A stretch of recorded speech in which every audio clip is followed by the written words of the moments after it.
Oke, sudah. Assalamualaikum warahmatullahi wabarakatuh. Waalaikumsalam warahmatullahi wabarakatuh. Waalaikumsalam Kami warahmatullahi dari wabarakatuh. kelompok 2. Saya Mirza Erina, NPM 22071079. Saya Lanjut, Elsa silakan. Mayori, NPM 22071010. 2071031. Saya Hendy Osvaldo, NPM 22071015. Di sini kami akan mempresentasikan sistem pakar. Data yang kami ambil yaitu data penyakit tanaman padi. Baik, di sini ada 8 data penyakit tanaman padi. Yang pertama adalah blast atau bercak belah ketupat atau busuk leher, dengan nama latin Fricularia oryzae. Jadi penyakit pada tanaman padi ini cara penyebarannya disebabkan oleh jamur Fricularia, Fricularia oryzae atau nama Fularia lainnya oryzae. Acnaporte oryzae. Penyebarannya bisa melalui angin, air, benih terinfeksi, dan sisa tanaman. Kemudian, gejala yang muncul jika padi terkena penyakit ini adalah jika pada daunnya muncul bercak berbentuk belah ketupat atau mata ikan dan bercak berwarna kelabu di tengah dikelilingi pinggiran coklat gelap. Nah, sedangkan pada batang dan leher itu mengalami busuk leher atau leher malai menghitam, membusuk dan menyebabkan malai patah atau hampa. Dan tanaman mudah roboh dan gabah tidak terisi sempurna. Pada buku batangnya akan membusuk, berubah warna coklat sampai hitam. Jika padi terkena penyakit ini, maka pengobatan yang bisa dilakukan adalah menggunakan fungisida, yaitu semprotkan fungisida berbahan aktif triazol, misalnya difenoconazole, propiconazole, atau strobilurin seperti azoxystrobin saat awal muncul gejala. Kemudian bisa juga dengan melakukan pemangkasan tanaman yang terinfeksi dengan membuang atau memusnahkan tanaman yang sudah parah agar tidak menjadi sumber infeksi. Selanjutnya bisa juga dengan pemupukan seimbang, yaitu hindari pemberian nitrogen atau urea secara berlebih karena mendorong pertumbuhan daun muda yang rentan. Sedangkan untuk pencegahannya, agar penyakit ini tidak muncul atau meluas, kita bisa menggunakan varietas tahan blast seperti Inpari 32, Inpari 24, atau varietas lokal yang sudah terbukti tahan. Kemudian kita juga bisa memperlakukan benih dengan merendam dalam air hangat kurang lebih 50 derajat Celcius selama 10-15 menit atau gunakan fungisida khusus untuk perlakuan benih. Kemudian tanam padi dengan jarak yang cukup, hindari tanaman terlalu rapat agar sirkulasi udara baik dan kelembapan rendah. Untuk rotasi tanaman, jangan menanam padi terus-menerus, bisa kita selingi dengan tanaman lain seperti jagung atau kedelai. Kemudian kita juga harus menjaga pengaturan air di sawah agar tidak terlalu becek terus-menerus dan bersihkan lahan dari sisa-sisa jerami atau tanaman sakit setelah panen. Oke, selanjutnya akan dijelaskan oleh Elsa Mayori. Silakan. Naik lagi, Bun. Agak zoom sedikit. Kebaca.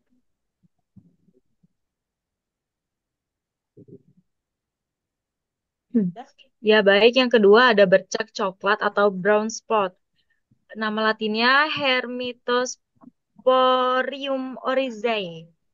Penyakit ber- penyakit ini cara penyebarannya yaitu melalui spora jamur di udara, percikan air hujan atau irigasi, benih terinfeksi dan sisa tanaman. Ciri-ciri eh, selanjutnya ada gejala klinis, ciri-cirinya yaitu muncul bercak kecil berwarna coklat, bercak bisa membesar berwarna coklat tua dengan tepi kekuningan. Jika parah, banyak bercak yang menyatu membuat daun mengering dan mati. Gabah juga bisa terinfeksi tampak bercak hitam atau coklat, menyebabkan mutu beras menurun. Kondisi beratnya, tanaman menjadi kerdil, daun banyak yang mati sebelum waktunya, hasil panen pun turun drastis. Selanjutnya ada pengobatannya.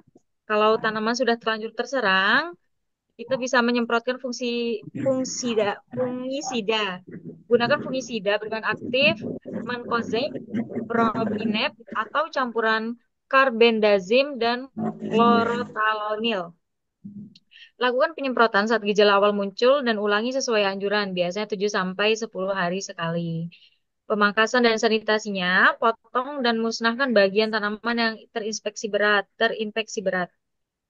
Perbaiki pemupukan, kurangi pemupukan nitrogen terlebih, dan tambahkan unsur kalium untuk memperkuat ketahanan tanaman.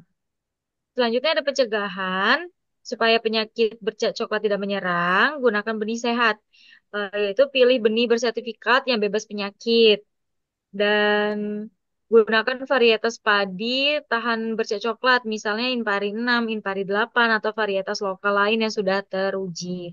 Pemupukan seimbang. Pastikan pemberian pupuk seimbang, khususnya memperhatikan unsur kalium untuk memperkuat daun. Rotasi tanaman, bergilir menanam tanaman lain untuk memutus siklus hidup jamur. Pengelolaan air yang baik, jangan biarkan air menggenang terlalu lama. Kendalikan kelembapan tahan. Sanitasi lahan, bersihkan sisa-sisa tanaman dan gulma di sekitar lahan setelah panen. Baik, selanjutnya akan dijelaskan oleh rekan saya, Hendy. Baik, selanjutnya adalah bercak coklat sempit atau Tersopora oryzae. Penyakit bercak coklat sempit telah dilaporkan menyebabkan kehilangannya hasil sampai 40% di beberapa negara. Penyakit ini pertama kali ditemukan di Jawa oleh Borski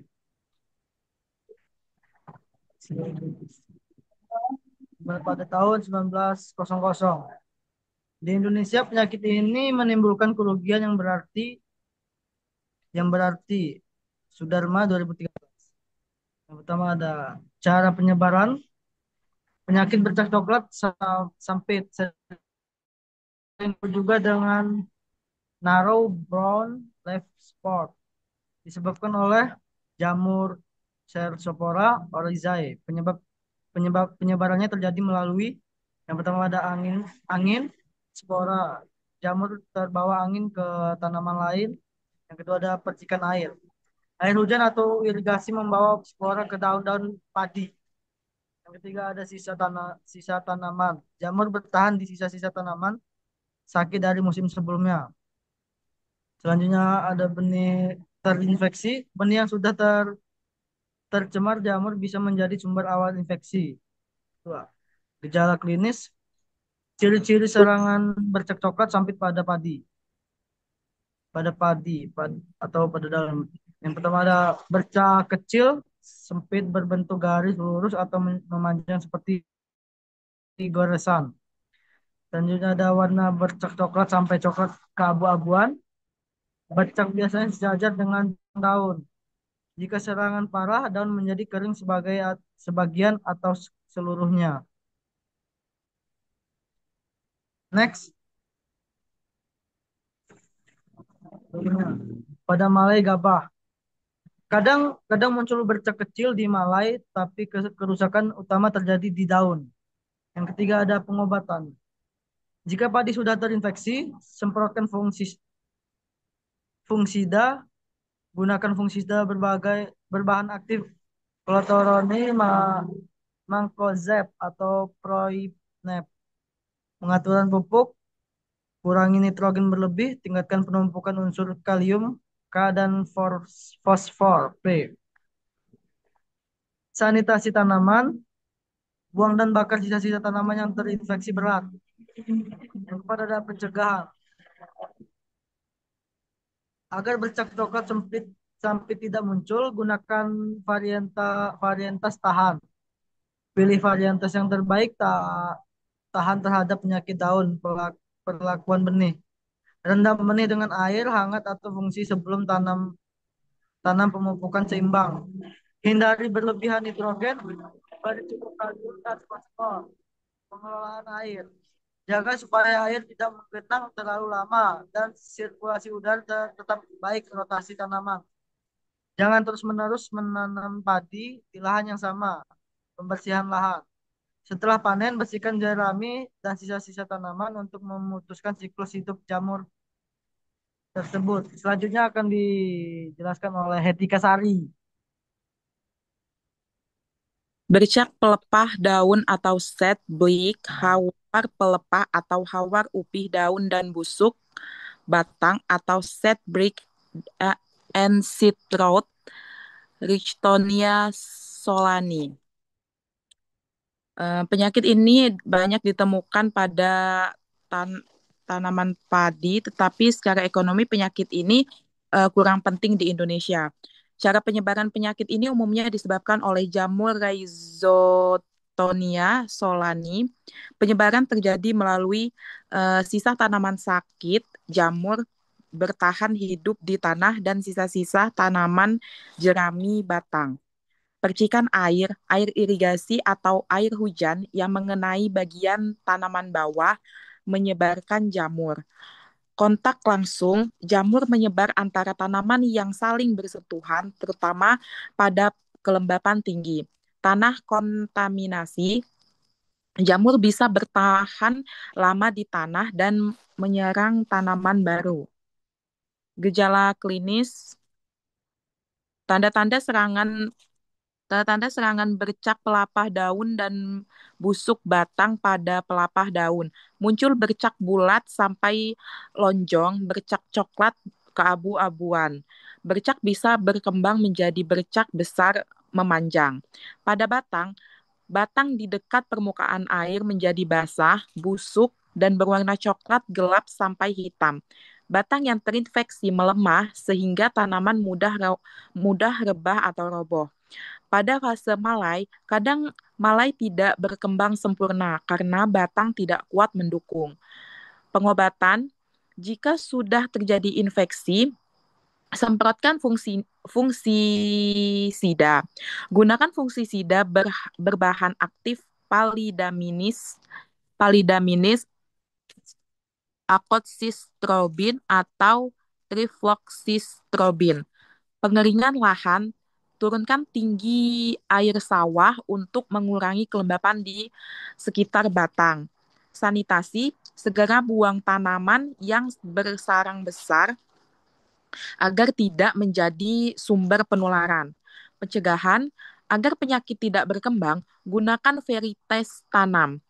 Pilih varietas padi yang tanah busuk batang bila tersedia di daerah setempat. Pengelola air, atur tinggi air irigasi terutama saat fase bunting sampai berbunga. Pemupukan seimbang, hindari penggunaan pupuk nitrogen berlebihan karena dapat membuat tanaman lebih rentan. Lalu rotasi tanaman, setelah panen padi, tanaman-tanaman lain seperti jagung atau kacang-kacangan untuk memutus siklus penyakit. Sanitasi lahan, bakar atau buang sisa-sisa tanaman setelah panen untuk mengurangi sumber infeksi. Penanaman dengan jarak yang cukup. Jarak terlalu rapat agar sirkulasi udara bagus dan kelembapan rendah. Ayo next lagi. Noda palsu atau gosong palsu atau hangus palsu usti Sebentar, sebentar. kurang naik lagi Mbak. Udah. Ustilagioniel virens. Penyakit ini terdapat di semua negara penanam padi termasuk Indonesia. Penyakit ini sering juga disebut sebagai jamur parah. Adanya penyakit ini di Jawa untuk pertama kali ditulis oleh Rocky Borsi 1900. Pada umumnya penyakit ini tidak menimbulkan kerugian yang berarti. Bahkan dahulu banyak petani di Jawa maupun negara lainnya berpendapat bahwa timbulnya penyakit ini merupakan pertanda bahwa penanaman yang akan dating akan memberikan hasil yang baik.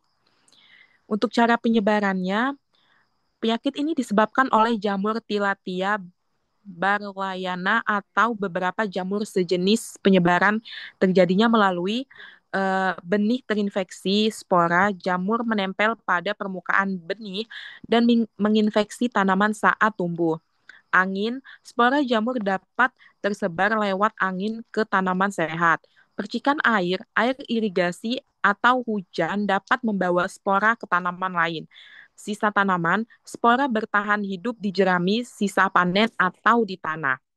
Adapun gejala klinis, ciri-ciri serangan noda atau gosong palsu pada malai atau gabah, gabah tampak berwarna hitam, coklat gelap, atau keunguan. Permukaan gabah tampak berdebu karena adanya spora jamur. Gabah tetap berisi, tetapi kualitas beras menurun karena kulitnya rusak atau bercak. Perbedaan dengan gosong sejati, pada gosong palsu, bagian dalam gabah masih normal. Pada gosong sejati, akibat jamur neofosia, gabah bisa hampa. Pengobatannya kalau tanaman sudah terinfeksi, penggunaan fungisida, semprotkan fungisida berbahan aktif karbendazim atau propiconazole saat fase berbunga. Perlaku benih. Rendam benih sebelum tanam menggunakan fungisida sistemik untuk membunuh spora jamur. Untuk pencegahan, gunakan benih sehat, pilih benih bersertifikat dan bebas dari jamur. Perlakukan benih sebelum tanam. Rendam benih dalam larutan fungisida sistemik seperti karbendazim sebelum disemai. Sanitida lahan bersih sisa jerami dan sisa tanaman setelah panen untuk mengurangi sumber infeksi. Rotasi tanaman, ganti tanaman setelah padi seperti dengan kedelai atau jagung agar siklus jamur terputus. Pengaturan jarak tanam, tanaman tidak terlalu rapat untuk mengurangi kelembapan di sekitar tanaman. Oke, selanjutnya ada kerdil rumput atau gresistan. Di virus kerdil rumput ini penyebarannya tidak menimbulkan masalah, ya. Kemudian penyakit ini mempengaruhi semua stadium pertumbuhan tanaman padi, di mana tanaman yang diinfeksi dapat hidup sampai masak, tetapi stadium yang sangat bernilai adalah terbentuknya anakan, dan pada stadium ini kalau diinfeksi tidak akan menghasilkan malai. Cara penyebarannya itu bisa melalui vektor warang hijau. Jadi warang hijau ini menyerap virus dari tanaman padi yang terinfeksi, lalu menularkan ke tanaman sehat saat menghisap cairan tanaman. Bisa juga melalui tanaman inang lain, di mana virus bisa bertahan di tanaman selain padi seperti gulma yang menjadi tempat berkembang biak wereng. Virus tidak menular langsung antar tanaman tanpa bantuan serangga. Gejala klinisnya, jika tanaman padi terkena serangan kerdil lumput, itu memiliki ciri-ciri pertumbuhan tanamannya sangat kerdil. Jadi tanaman ini terlihat lebih pendek daripada tanaman sehat, kemudian daunnya sempit, lebih banyak, dan berwarna hijau muda sampai kuning. Daun juga tumbuh rapat menyerupai semak atau rumput, dan malai tidak keluar, atau jika keluar, malai kecil dan tidak berisi. Kemudian tunas anakan akan sangat banyak, tetapi lemah dan tidak produktif. Kalau tanaman ini sudah terinfeksi virus, maka pengobatannya bisa dilakukan. Tidak ada obat yang bisa menyembuhkan tanaman dari infeksi virus, tetapi bisa melakukan pengendalian fokus pada vektor atau warang hijaunya dengan cara menyemprotkan insektisida berbahan aktif imidacloprid, thiamethoxam atau acetamiprid untuk mengendalikan warang hijau. Bisa juga dengan cabut atau musnahkan tanaman yang terserang berat agar tidak menjadi sumber penyebaran virus lebih luas. Untuk pencegahannya, kita bisa menggunakan benih yang sehat dan bebas virus. Jadi pastikan benih berasal dari sumber yang terpercaya. Kemudian tanam varietas tahan wereng. Kemudian lakukan pengendalian wereng sejak dini dengan memantau populasi wereng dan lakukan pengendalian jika ditemukan populasi mulai meningkat. Kemudian lakukan tanam serempak di satu hamparan untuk memutus siklus hidup berwereng.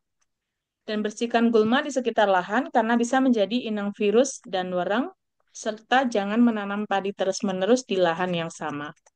Selanjutnya ada kresek atau hawar daun dengan nama Latin Bacterial Leaf Blight atau BLB. Penyakit ini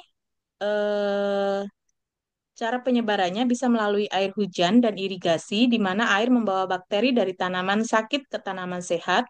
Bisa juga melalui angin, melalui percikan air hujan yang terbawa angin menyebarkan bakteri ke daun lain, atau melalui bakteri yang masuk ke tanaman lewat luka, misalnya karena serangan hama, gesekan, atau alat pertanian. Bisa juga benihnya terinfeksi atau jerami yang terinfeksi menjadi sumber infeksi baru. Ciri-cirinya pada daun muda menunjukkan gejala layu mendadak dari ujung ke pangkal.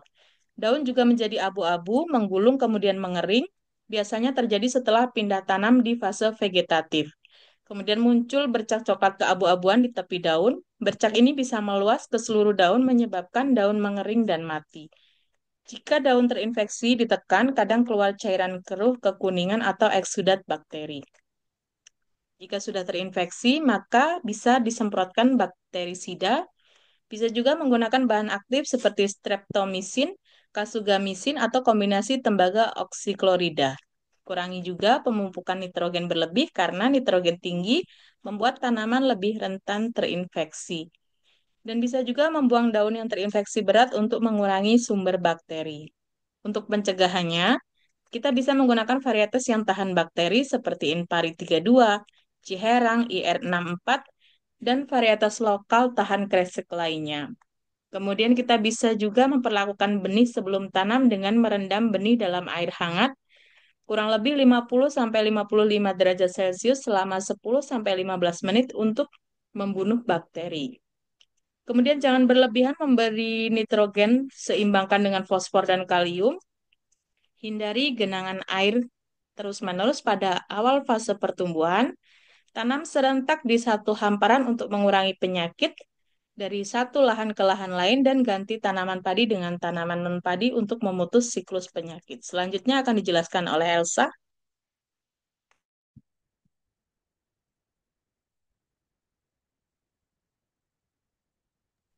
Maaf Elsa, unmute dulu mikrofonnya. Oh iya, maaf. Maaf, maaf, maaf. Bentar, sebentar. Baik, yang terakhir ada tungro. Tungro dalam bahasa Filipina berarti pertumbuhan terhenti. Penyakit tungro dapat menyebabkan jumlah anakan dan gabah bernas berkurang sehingga tanaman tidak dapat mencapai potensi produksi. Cara penyebarannya, penyakit tungro disebabkan oleh dua virus yaitu Rice tungro kelewat bun. Bacilliform virus atau RTBV dan Rice tungro spherical virus RTSV. Penyebaran virus tungro ditularkan oleh serangan vektor, terutama oleh wareng hijau atau Nepothetix virensis. Menghisap cairan tanaman padi yang terinfeksi, lalu memindahkan virus ke dalam tanaman sehat saat makan. Tanaman inang lain, virus juga bisa bertahan di gulma dan tanaman lain sebagai sumber infeksi. Tidak menular langsung, tetapi virus tidak dapat menular dari tanaman ke tanaman tanpa bantuan wareng. Gejala klinisnya, tanda-tanda tanaman padi terkena tungro yaitu warna daun berubah menjadi daun menjadi menguning mulai dari ujung ke pangkal.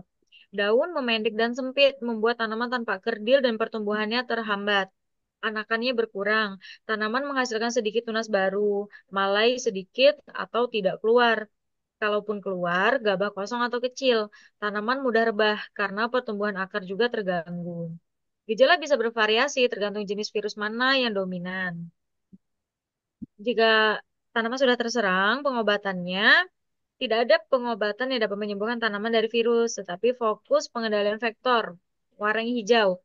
Semprot insektisida berbahan aktif imidak, imidacloprid, acetamiprid, atau thiamethoxam untuk mengurangi populasi wareng.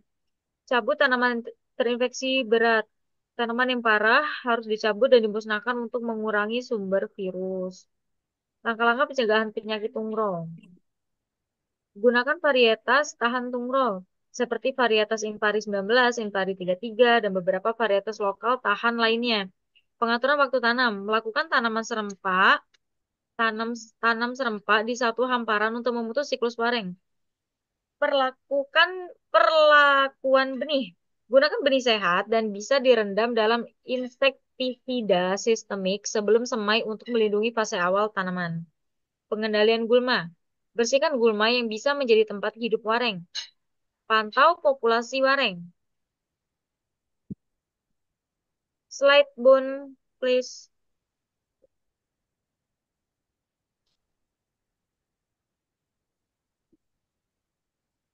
Mana tadi? Bersihkan gulma yang menjadi tempat hidup wareng, pantau populasi wareng. Rutin cek tanaman muda. Jika ditemukan wareng hijau, lakukan penyemprotan cepat.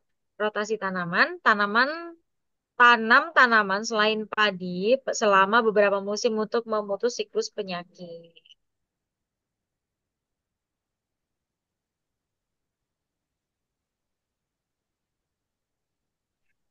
Baik, kita lanjut ke basis pengetahuan. Hendy.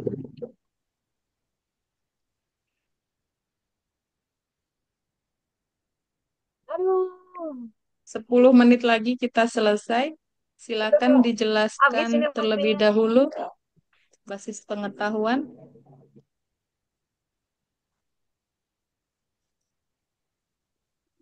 Silakan Hetika atau Hendy. Etika ya. Silakan Atika. Basis pengetahuan merupakan inti dari suatu sistem pakar, yaitu berupa representasi pengetahuan dari pakar. Basis pengetahuan tersusun atas fakta dan kaidah.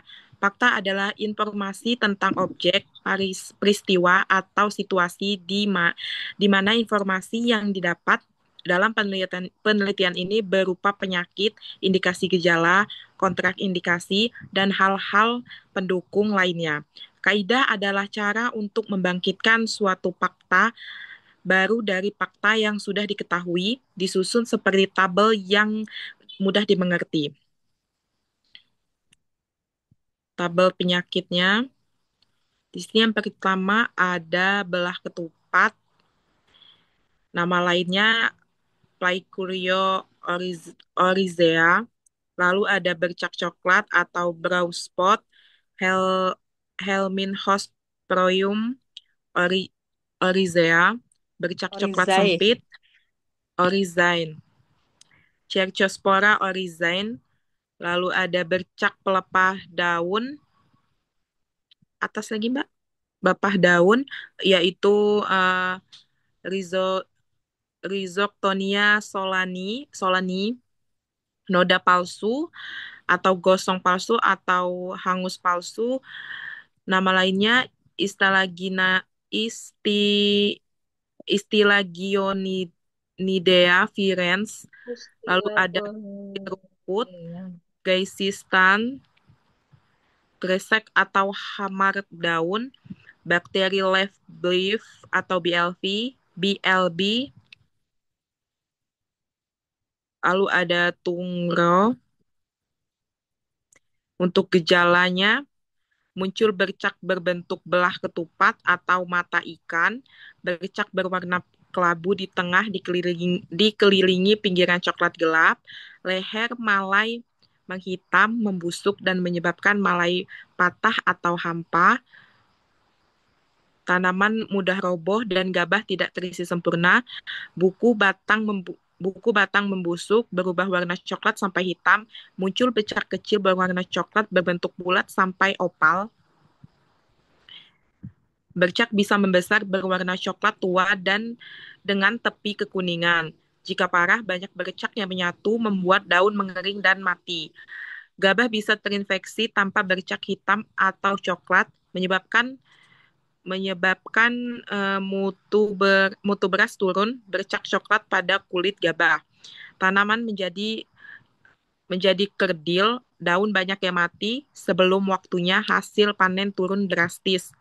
Bercak kecil, sempit, berbentuk garis lurus atau memanjang seperti goresan. Warna bercak coklat sampai coklat keabu-abuan. Bercak biasanya sejajar dengan tulang daun. Jika serangan parah, daun menjadi sebagian atau kering sebagian atau seluruhnya. Kadang muncul bercak kecil di malai, tapi kerusakan terutama terjadi di daun. Muncul bercak bulat sampai lonjong berwarna coklat keabu-abuan. Bercak bisa berkembang menjadi bercak besar memanjang. Batang di dekat permukaan air menjadi basah, busuk, dan berwarna coklat gelap sampai hitam. Hetika. Ya, Udah jangan dilanjut aja, soalnya ini banyak banget. Eh, untuk informasi bahwa yang nomor-nomor ini adalah kode dari penyakitnya ya. Oke, kita skip aja Dari ini karena gejala banyak ya, banget. Nanti lanjut aja lagi. dari gejala penyakitnya. Ya, Ada berapa ini? Ada 42 kode dari gejala penyakit. ya. Selanjutnya ada Ini penanggulangan penyakit juga. Udah kita jelaskan di awal.